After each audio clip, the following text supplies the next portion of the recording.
பெரிதும் எதிர்பார்க்கப்படும் அஜித் குமாரின் விடாமுயற்சி திரைப்படம் வருகிற 6ஆம் தேதி பிரம்மாண்டமா ரிலீஸ் ஆக இருக்கு. இயக்குனர் மகிழ் திருமேனி இயக்கத்துல லைக்கா இந்த படத்தை ப்ரொடியூஸ் பண்றாங்க.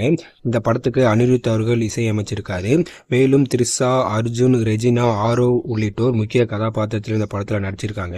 ரசிகர்களால் பெரிதும் எதிர்பார்க்கப்படும் இந்த படம் ஒரு வழியா பிப்ரவரி 6ஆம் தேதி ரிலீஸ் ஆக இருக்கு. தமிழ்நாடு முழுக்க சுமார் 90 திரையரங்குக்கு மேலே இந்த படம் பிரம்மாண்டமா ரிலீஸ் ஆக இருக்கு அப்படிங்கிற செய்தி வந்திருக்கு. ஸோ அதனால் கண்டிப்பாக இந்த படம் ஒரு மிகப்பெரிய வசூல் சாதனை படைக்கும் அப்படிங்கிறதுல எந்த ஒரு சந்தேகமும் இல்லை. ஸோ இதனை எடுத்து ப்ரீ புக்கிங்கில் இந்த படம் தற்போது வரைக்கும் எவ்வளோ கலெக்ஷன் பண்ணியிருக்கு அப்படிங்கிற செய்தி வந்திருக்கு. அதன்படி இந்த படம் ப்ரீ புக்கிங்கில் தற்போது வரைக்கும் 3 கோடிக்கு மேலே வசூல் செஞ்சிருக்கு அப்படிங்கிற செய்தி வந்திருக்கு. ஸோ தற்போது வரைக்கும் இந்த படம் ப்ரீ புக்கிங்லேயே சூப்பரான கலெக்ஷன் பண்ணிட்டு இருக்கு அப்படின்னு தான் சொல்லணும். ஸோ அதனால இந்த படம் ரிலீஸுக்கு பிறகு எந்த மாதிரியான வசூல் சாதனை எல்லாமே பண்ண போகுது அப்படின்னு நம்ம வெயிட் பண்ணி தான் பார்க்கணும். முக்கியமாக அஜித் கெரியர்லேயே இந்த படம் தான் அதிக திரையரங்கில் ரிலீஸ் ஆகுது அப்படின்னு சொல்கிறாங்க. ஸோ இந்த படம் ரொம்ப பிரம்மாண்டமாக தான் ரிலீஸ் ஆகுது. நீங்கள் யாரெல்லாம் இந்த படத்துக்காக ரொம்ப ஈகராக வெயிட் பண்ணுறீங்க அப்படின்னு கீழே கமெண்ட்ல சொல்லுங்கள். இது போன்ற வீடியோக்கள் எல்லாமே தெரிஞ்சுக்க மறக்காமல் சப்ஸ்கிரைப் பண்ணுங்கள். தேங்க்யூ.